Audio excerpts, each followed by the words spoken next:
Hoy vamos a cerrar este ciclo de charlas, de entregas, agradeciendo especialmente esta tarea desinteresada a la que se prestó Rubén allí desde Darregueira, en la provincia de Buenos Aires, y vamos a hacer un recorrido de la serie de charlas que tuvimos aquí en nuestro programa. Por eso estamos ahora en Darregueira, estamos con Rubén Seminari. Buenas noches, Rubén, gracias por recibirnos a esta hora. ¿Qué tal, Sergio? Buenas noches para ustedes. Como siempre, un gusto hablar con ustedes. Bueno, Rubén, llovió y está por llover en esa zona, así que están bastante mejor en cuanto a la siembra, ¿no? Sí, la semana pasada teníamos un panorama nefasto por delante y bueno, llegó. Dios aprieta pero no ahorca. A último momento llegó la lluvia. No fue en toda la región, pero bueno, algunos sectores lograron 30, 40 milímetros, con lo cual la expectativa de cosecha, aunque algo se perdió, es buena todavía. Y está muy complicado sur del partido de Puan hacia Villa Blanca. Ahí no hay nada de pasto, hay vacas flacas por todos lados, pero bueno, ahí llovió muy poquito. Esperemos que se empareje el jueves, ahora que hay un pronóstico de lluvia. Mañana a la Exacto. noche. Para mañana a la noche y el jueves tenés pronóstico de lluvia por toda aquella zona. Rubén, bueno, como yo decía en la introducción, tuvimos una serie de charlas a partir de tu estudio, de tu investigación sobre el entramado nazi en la República Argentina. Y hoy quería tomarme la licencia de charlar un poco más distendido sobre cómo comenzó en vos esta inquietud por la investigación en general y por estos temas en particular. En realidad yo me autodenomino un curioso de la historia, ¿no? Ajá.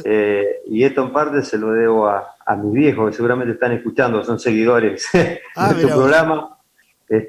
Mi madre es docente y yo la acompañaba teniendo 5 años y daba clase en una colonia rural muy cerquita de Rivera, donde convivían descendientes de judíos y descendientes de alemanes del Volga, con lo cual de muy chiquito escuché la palabra de nazi, de sobreviviente de los campos, de gente que venía de la guerra.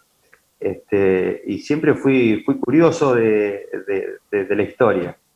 Y mi viejo siempre fue un tipo que fue muy respetuoso de los mayores, admiraba a sus amigos de más edad y escuchaba sus historias, y heredé también parte de eso.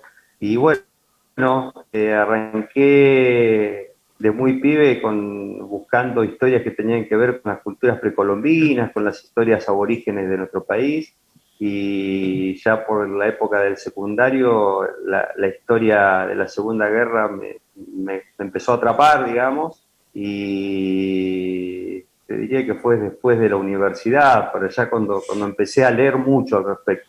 Los autores clásicos, ¿no? De Ugiboni, de Abel Basti, que arrancaba con algún libro, con Patrick Burnay, con El escape de Hitler.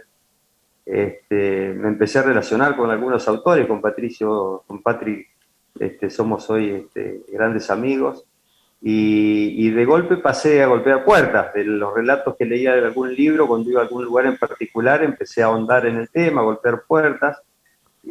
Bueno, empezar a ver que por más buena voluntad que tenga el escritor, a veces hay algún dato que se escapa, algún dato que está un poquito cambiado, alguna historia que es distinta, y bueno, ahí empecé a curiosear, y bueno, y se fue convirtiendo en una pasión esto, ¿no? La verdad es que le dedico bastante tiempo de mi tiempo libre a esto, por afuera de mi profesión, que es la docencia, la veterinaria y la producción agrícola ganadera.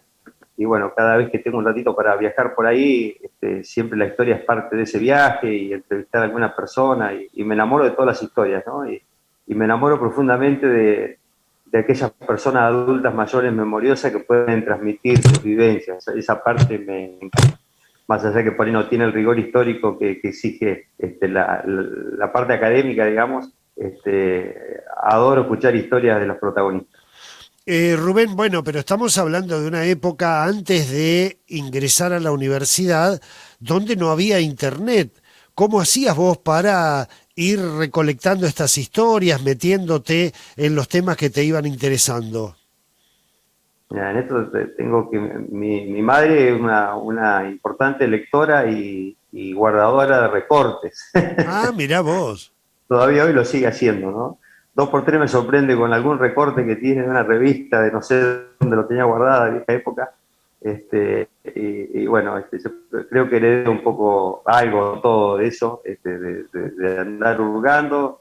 Siempre he tenido buena memoria, siempre he tenido, creo, bastante capacidad para relacionar temas y bastante intuición, ¿no? En esto siempre digo que tengo mucha intuición, de poder ver un poquito más allá de lo evidente, como decía algún dibujito animado cuando éramos chicos. Ajá. Y creo que es parte de poder investigar, ¿no? De poder encontrar una puertita, un hilo conductor que te lleve a alguna otra cosa que está por ahí siendo parte de la historia oficial escondida o por afuera de las historias oficiales o incluso distintas, ¿no? Rubén, entre quienes investigan estos temas, por ejemplo, el tema del nazismo, ¿hay solidaridad? ¿Se comparten contactos, informaciones, documentos o cada uno trata de guardar lo que averiguó? Yo, a ver, no me considero un investigador, apenas un curioso del tema. La verdad que muchas veces he tomado contacto por medio de un simple mail con escritores extranjeros, incluso tengo bastantes limitaciones idiomáticas, así que traductor de por medio la mayoría de las veces, pero siempre hay buena onda, digamos, y con los investigadores, escritores argentinos, la verdad que he tenido la suerte por esta forma de andar metiendo la nariz, de haber conocido a muchos de ellos y tener buena relación con varios de ellos, ¿no? Que te animan. Siempre recuerdo algún mail que le mandé al Pingüino Serra, periodista que escribió el último tiempo en Infobae, Alfredo Serra, Ah, sí, que claro. fue el periodista argentino que fue por 7 días en su momento, o por gente, que fue el que descubrió a Cruzman en Buenos Aires, perdón, Claro. en Miramar, que le hizo una entrevista, que después estuvo con Barbie en una cárcel en Bolivia y que encontró muerto a otro nazi que había muerto hace muy poquito en Paraguay, a Rosman. Y bueno, él me decía, la importancia, dice, que tenés que tener siempre de poder guardar cada palabra, porque cada palabra con el tiempo pasa a tener un valor cada vez mayor. Y la verdad que esto me lo dijo hace muchos años, capaz que hace 10, 15 años, y bueno, hoy ya que él falleció y el trabajo que él hizo en su lectura, cuánto más valor tiene hoy a la distancia que en el momento que lo escribió, ¿no? Y creo, bueno, que esto es parte de andar contando historias, de lograr de alguna forma preservarla en el tiempo y que quede como un mensaje para la generación que sigue. A veces me dicen, cuando vos te metés en los nazis, ¿te gustan los nazis? La verdad que no tengo nada de simpatía por la ideología nazi en absoluto. Lo que sí creo que tenemos que tener memoria, y esa memoria tiene que ver con las actitudes que tenemos que tener para adelante, ¿no? Como sociedad, como Estado, como humanidad. Y por supuesto que tiene que ver con esto de poder vivir en paz, de respetar al otro, de encontrar al otro a un igual, pero no a un igual que tiene que pensar como yo, sino alguien que tiene la libertad de pensar como quiera, hacer como quiera, más allá de su religión, más allá de su color de la piel, más allá de su orientación sexual, más allá de cualquier cosa. Pero creo por eso es bueno que recordar estas historias tan duras que vivimos en la humanidad no hace tanto, para que nos sirvan a fijar un rumbo contrario, con un destino mucho mejor como sociedad, ¿no? Rubén, bueno, investigar, curiosear lo que sucedió con el nazismo es una tarea que tiene mucho de dolor, mucho de heridas, como investigar o curiosear cualquier guerra, pero en este caso vos tuviste la posibilidad de hablar con sobrevivientes allí en Rivera, algunas de estas personas que ya no están. Me imagino que te habrá calado muy hondo ese testimonio, porque en algunos casos uno supone que te han contado cosas que ni siquiera la familia sabía. ¿Esto es así? Sí, bueno, de los sobrevivientes lo que uno nota es que para ellos fue una etapa durísima de la vida, pero que salieron con optimismo de esa etapa. Ajá. Yo la verdad que nunca encontré a ninguna viejo, con el mayor de los respetos, lo digo la palabra viejo, con un dolor que lo haya frenado en la evolución de su vida, porque lograron rearmar familias, crearon hijos, vinieron sin nada en la mano y construyeron muchas cosas alrededor de estar divertidos, de ser alegres. La verdad que nunca vi gente con ese dolor que llevan dentro expuesto en la vida cotidiana, ¿no? Para ellos fue un paso amargo, fue una enseñanza muy dura, fue una pérdida tremenda, porque perdieron familiares, porque vivieron situaciones por demás duras, pero fue una escuela también, una escuela para vivir mejor. Y la verdad que muchas veces, o la mayoría de las veces, nunca encontré odio contra quienes le hicieron todo lo que le hicieron, ¿no? Mirá vos. Respetuosos, la mayoría, incluso acá hay una convivencia muy grande entre alemanes que no tienen nada que ver con el nazismo, alemanes del Volga, como tú decías, del año 1900, ahí en Rivera vivieron siempre una cercanía, y la verdad que ha habido una interacción interesante, y por supuesto amistosa y de respeto, y sin ningún problema, sin ningún prurito, digamos, ¿no? Hoy estuvimos a la mañana en Colonia Lipan, estuvimos hablando con José Piro, Lapin. Lapin, Colonia Lapin. Estuvimos hablando con José Piro de la reconstrucción que han realizado allí, de la memoria en general y también de estos espacios físicos como el cine, la cooperativa, un bar, un almacén de ramos generales. Y alguien me preguntó de la audiencia, eh, estaban muy cerca de donde había algunos nazis, por ejemplo, en Sierra de la Ventana. Si en algún momento había habido algún tipo de contacto entre quienes sobrevivieron, por ejemplo, en el caso de Rivera, gente que está allí, y estos nazis que estuvieron tan cerca. Sí, yo primero que no creo que la gente que estuvo en Sierra de la Ventana la podemos acusar a toda de nazis, ¿no? Eran marineros del Graspí, militares alemanes, diría yo. Hubo parte de la oficialidad que tenían compromiso con el partido, pero ni siquiera el comandante del barco, que cuando en más de un desfile se ven las fotos que no lleva su brazo derecho en alto, digamos, ¿no? Hay que diferenciar dentro de los alemanes los nazis de quienes fueron a defender su patria. Ni todos los alemanes son nazis, ni todos los nazis eran alemanes, digamos. Claro, claro. Había de diferentes lugares europeos que fueron colaboracionistas, ¿no? Yo creo que más que acá, en Buenos Aires se han andado cruzando continuamente, ¿no? Porque hay lugares donde se recibió a muchos alemanes en Buenos Aires, como Ballester, como Olivos, algunos que fueron a la zona del Palomar, y bueno, con comunidades judías importantes como es el Once, Villa Crespo, ¿no?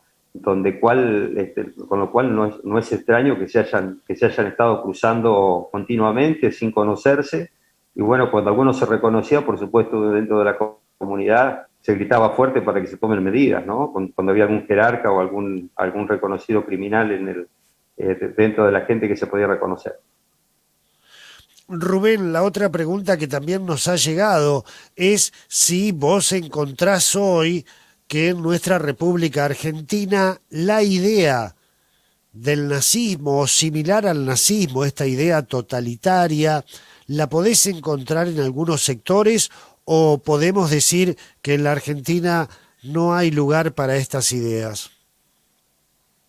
Yo creo que ahí quedan sectores muy minúsculos, pero que hay sectores ultranacionalistas y que siguen teniendo como el líder a estos tremendos personajes que fueron los representantes del nazismo, ¿no? Algunos sectores que están estrechamente incluso relacionados con sectores muy chiquititos de la Iglesia Católica, ultraconservadores. Creo que eso lo que más los une es el anticomunismo, básicamente, y que siguen pensando en un nuevo orden, pero ese orden todos iguales, ¿no? Todos pensando iguales, sin ningún enemigo, que el enemigo es quien piensa distinto, este, con un fuerte sesgo autoritario, por supuesto, y bueno, creo que hay que tener mucho cuidado hoy en el mundo donde aparecen sectores de derecha importantes en Argentina, por ahí son muy minúsculos, pero cuando vemos cabezas rapadas en diferentes lugares de Europa, las actitudes que se toman contra los inmigrantes, temas raciales que empiezan a volver a aparecer. Por ahí nos olvidamos en el medio como lo que pasó en algunos sectores ahí como cercanos a lo que hoy es Croacia en los 90, donde hubo, la verdad, un pequeño holocausto, ¿no? Donde se mató, se asesinó gente solamente por temas religiosos y por temas raciales, y no hace tanto, de eso, en los 90. Con lo cual tenemos que estar atentos siempre a esto, no quedarnos, no hacernos los distraídos, ¿no? Yo creo que ha sido un error en Europa, y esto es una visión muy personal, de haber prohibido nombrar en absoluto todo lo que tuvo que ver con el nazismo, porque como todo lo prohibido siempre genera curiosidad e inquietud.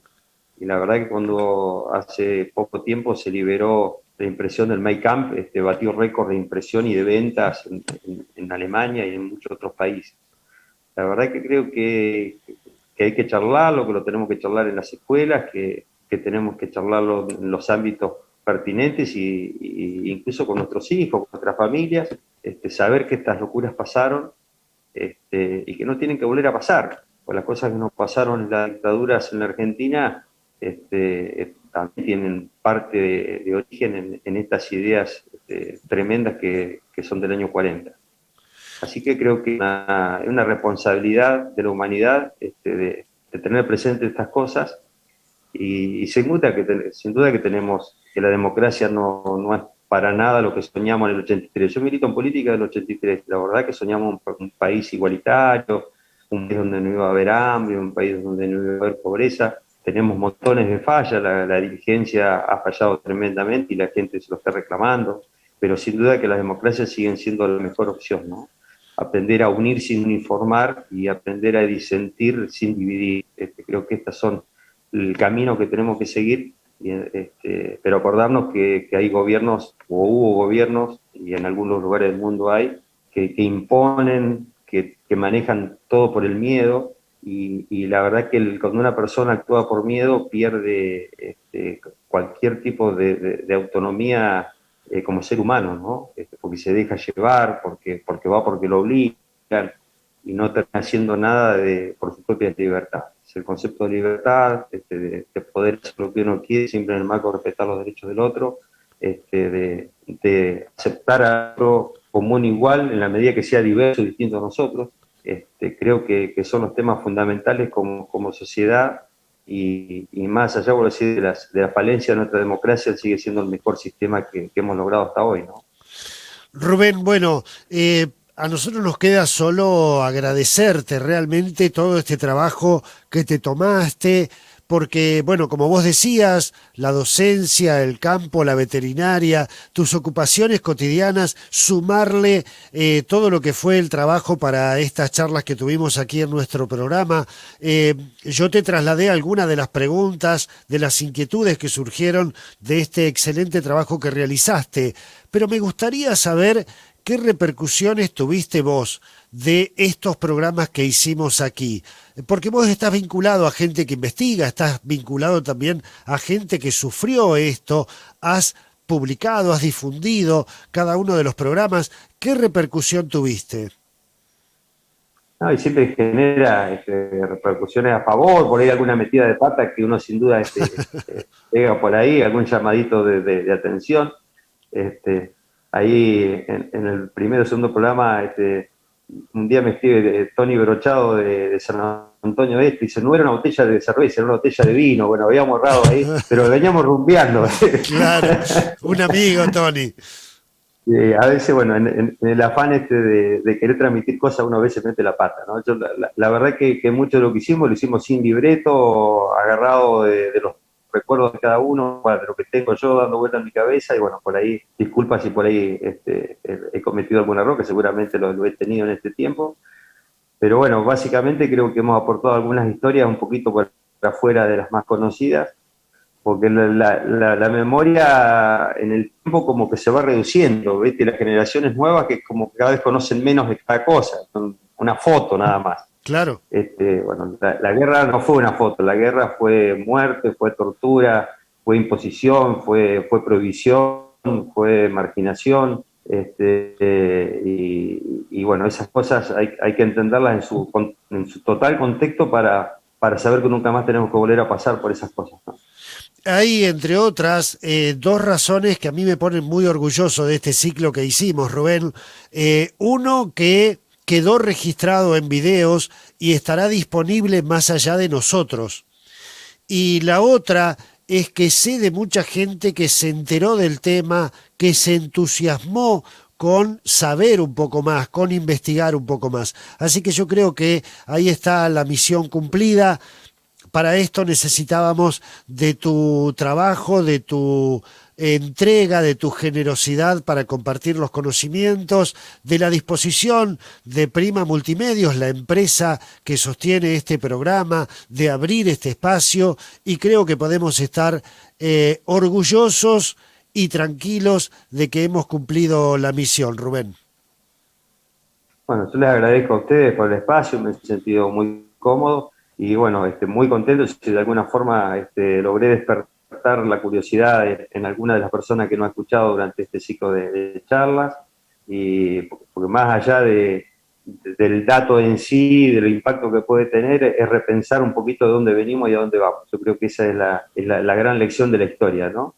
Y si no tiene sentido sino hacer historia por el hecho en sí mismo, digamos, por recordar alguna cosa en particular, sino, bueno, ver cómo nos ha impactado y cómo nos impacta para adelante, y tiene que ver con la vida de cada uno de estos, aunque parece muy loco lo que digo, bueno, pero toda la historia es como casi viene en nuestra genética de la humanidad de esto, y ver qué hacemos con todo ese bagaje. Uno en la vida puede reproducir viejas historias o puede producir historias nuevas. Y la verdad que el mundo necesita producir historias nuevas y mucho mejores que las historias anteriores. Así que creo que el gran desafío como seres humanos, como humanidad, es esa, ¿no? Y esperemos que estas cosas sirvan de alguna manera para hacer cosas mejores para adelante. Te vamos a extrañar los martes, pero quedaremos atentos a si vos nos sugerís algún nuevo tema, alguna nueva charla. Y bueno, solo nos resta conocernos personalmente en algún momento, cuando andemos por allí por Darregueira, o cuando vos andes por aquí por el Alto Valle de Río Negro y de Neuquén. Ya andaremos por allá. Hay una compañera tuya de la radio, creo, en la mañana, que fue alumna mía muy chiquita. Carla de Sechis. Su primera experiencia de Carla fue justamente de entrevistar en Rivera a una persona que yo quise mucho, herencia de los afectos de mi padre. Tengo un libro empezado que espero algún día terminar, y que justamente un capítulo está dedicado a Isaac, el amigo de mi padre. Isaac era el rabino, que él perdió a muchos de su familia en un campo, y bueno, fuimos con chicos de mis alumnos. Yo daba clase en un colegio católico, y bueno, con la autorización de la hermana rectora, que le encantó la idea, fuimos a Rivera, estuvimos con don Isaac, fuimos a la sinagoga con los chicos, y después hicimos un programa de radio, y Carla justamente fue una de las que participó. Pero el otro día me decía, yo no me acuerdo, yo tenía 12 años, creo que tenía una cosa así. Mirá vos. Pero creo que fue su primera intervención en los medios de Carla, que por ahí tengo un cassette guardado, creo, de esa época, no sé si todavía se escuchará algo, pues estamos hablando ya debe ser del 2000 o antes, más de 20 años esto. Así que bueno, de alguna forma Carla fue también la que fue vínculo de contacto con vos. Así y es. por eso la quería traer a ponerla acá en este comentario final, y agradecerle esta oportunidad que fue Carla el eslabón que nos permitió de alguna forma unirnos, ¿no? Una excelente profesional y bellísima persona, realmente. Rubén, un abrazo grande, seguiremos en contacto, y en algún momento nos volveremos a encontrar a través de los medios de comunicación o personalmente por aquí o por allá. Bueno, abrazo grande y buena vida para vos, para el equipo y para toda la gente que nos está escuchando. Muchísimas gracias. Nos volvemos de Darregueira aquí al Alto Valle de Río Negro y de Neuquén. Cerramos este ciclo de charlas que tuvimos sobre el entramado nazi en la República Argentina.